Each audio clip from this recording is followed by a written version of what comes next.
Hi, welcome to a mini question dissection by us, Study Notes ABA. All right, per the usual, please don't steal our shits. We work hard on this for you guys, so disseminate, but don't steal. All right, here is how this is going to work before we jump in. I'm going to put the question on the screen. I'm going to give it a second. You can pause so you can read it by yourself, and then I will swipe to the next page. And I will read you the question and we'll go through the answers together. So here we go. Here's your first question. Go ahead and pause. All right, here we go. Jasmine is a behavior analyst consulting at an inclusive preschool. One of her students, Leo, has recently begun using a picture exchange system to request snacks and toys. Initially, he could only request one or two familiar items with heavy prompting. Over time, he's learned to independently exchange pictures from a variety of items across different settings. Since acquiring this skill, Leo interaction with peers have increased, his tantrums during snack time have significantly decreased, and his parents report that he is now able to ask for preferred items at home, even with his grandparents who had previously struggled to communicate with him. Which of the following explains why Leo's newly acquired skill is significant? The correct answer is going to be A. It is behavior cusp because it opens up new environments, reinforcers, and social interactions that were previously unavailable. Leo uses a picture exchange system. PEX represents a behavior cusp, a type of behavior change that has far-reaching effects beyond the original learning target. By learning to communicate independently, using PEX, Leo is not just gaining a new skill, he is accessing new social interactions, reducing challenging behaviors, and increasing independence across environments, home, school, with peers, and extended family. This kind of learning opens doors to previously inaccessible reinforcers, social contingencies, and learning environments, which is what defines a behavior cusp. It is significantly alters Leo's developmental trajectory by expanding his access to meaningful experiences and interactions. Why are the other ones incorrect? B is incorrect because it is a stimulus generalization because Leo can use PEX in multiple environments. This is present but not the most significant concept. It describes part of the outcome, not why the skill is so impactful. C is incorrect. It is maintenance because Leo continues to use PEX system over time.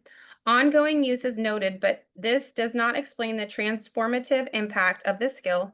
D is incorrect. It is a response generalization because Leo uses different pictures to request different things. This accurate within the skill set, but does not capture the broader life-changing effects that define a behavior cusp. All right, here we go for our next question. Go ahead and pause. All right, here is our question. Ms. Jensen, a school-based BCBA, is working with 3 middle school students, Liam, Ava, and Noah, who all engaged in task refusal behaviors during independent work time. She decides to implement an intervention using a multiple baseline across participants design to evaluate the effectiveness of the token reinforcement system paired with visual schedules. For baseline, she collects data on all 3 students' rate of task refusal for 2 weeks without introducing any changes. All 3 students exhibit consistently high rates of refusal. On week 3, Ms. Jensen introduces the intervention only to Liam, while Ava and Noah continue in baseline. Liam's task refusal significantly decreases following the intervention, while Ava and Noah's rates remain unchanged. In week 5, Ms. Jensen begins the intervention with Ava, and the same pattern occurs. Her task refusal behavior decreases, while Noah remains high. Finally, in week 7, the intervention is introduced to Noah, and his task refusal also decreases substantially. What is the most accurate conclusion that Ms. Jensen can draw from that study? The correct answer here is going to be C. This design controls for manipulation and historical variables by staggering the intervention across participants, which demonstrates a functional relationship. Ms. Jensen is using a multiple baseline across participants design where the staggered introduction of the intervention allows her to rule out alternative explanations, such as maturation, time-related changes, or environmental events. because only the participant receiving the intervention shows improvement while the others remain unchanged. As each student task refusal decreases only after the intervention is introduced and not before. This pattern supports internal validity and shows a functional relationship between the intervention and the behavior change. The consistent replication across participants strengthens confidence in the intervention's effectiveness, but it does not automatically imply generalizability beyond this group or context. Why are the other answers incorrect? The intervention is effective for each individual student because their behavior improved immediately after baseline ended, which supports internal validity. This is partially true, but does not mention control for extraneous variables, which is critical for demonstrating a functional relationship. B is incorrect. The intervention is proven effective for all students and generability across schools because it was replicated across 3 participants. Replication increased internally, not externally. Valid generability across schools is not demonstrated here. D is incorrect because all participants improved. The study demonstrates strong external validity and the intervention can be applied universally. Improvements in this group does not confirm universal application. External validity must be tested across settings, populations, and implementers. All right, here's our next question. Go ahead and pause.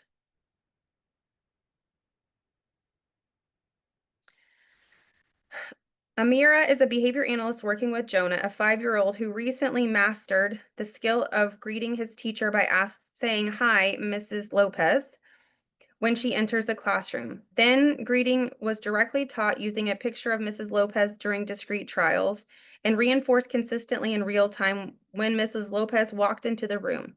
One day, Jonah surprises everyone by spontaneously greeting the school's librarian with, "Hi, Miss Smith," as she walks into the classroom.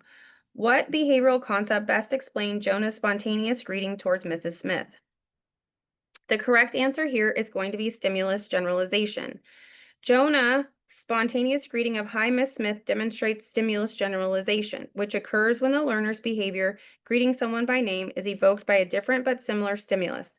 Miss Smith, another adult female in a similar context than the one used during training, Miss Lopez. Although the greeting was taught using specific stimulus, a picture of Miss Lopez and her actual presence, Jonah applied the learned skill in the presence of a novel but similar person without direct teaching. This shows the behavior generalized across people, a key feature of stimulus generalization indicating the skill is beginning to be functional in natural environments. Why are the other ones incorrect? A is incorrect response generalization because that would involve a different response, waving instead of saying hi, not a different person. C is incorrect rule-governed behavior because there is no evidence Jonah was following a verbal rule or instruction. D is incorrect contingency-shaped behavior because this refers to behavior shaped by direct reinforcement history, but the key here is generalization is not shaped through contingencies. All right, here's your next question. Go ahead and pause. All right, here we go. All right, Margot, a BCBA is monitoring data for her 12-year-old client who engages in vocal outbursts during academic instruction. The team is collecting data on the vocal outbursts to assess intervention effectiveness. During a 45-minute session on Monday, the client engages in 18 vocal outbursts.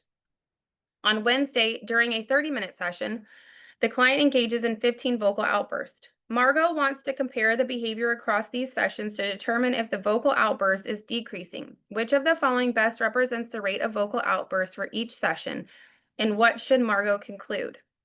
The correct answer here is A. Monday, 0.4 per minute. Wednesday, 0.5 per minute.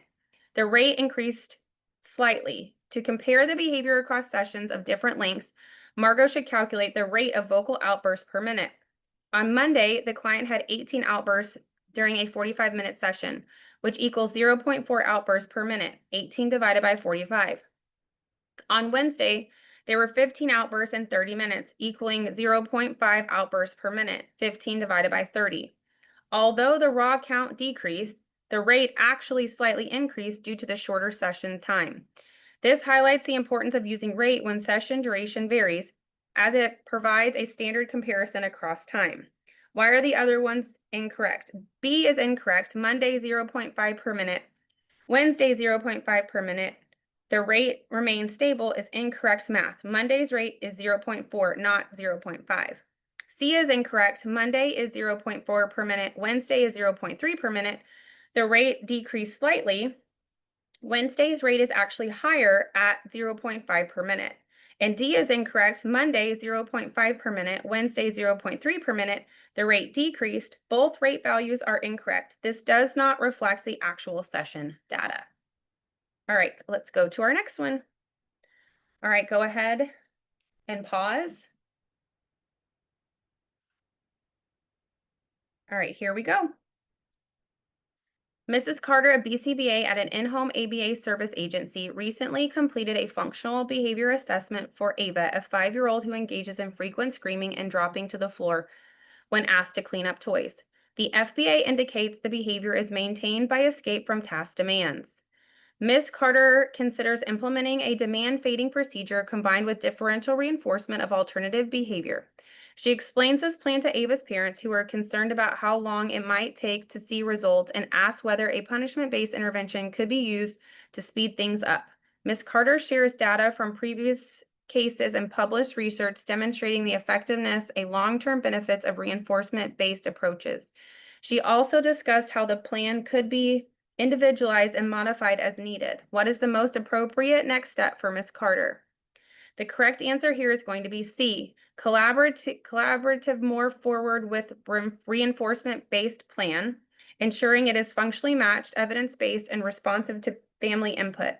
Ms. Carter is ethically and clinically sound in prioritizing a reinforcement-based intervention that is functionally aligned with the behaviors maintaining variable escape from demand. While the parents express concern about the duration of progress, Ms. Carter appropriately addresses these concerns by sharing supportive data and offering a flexible, individualized approach.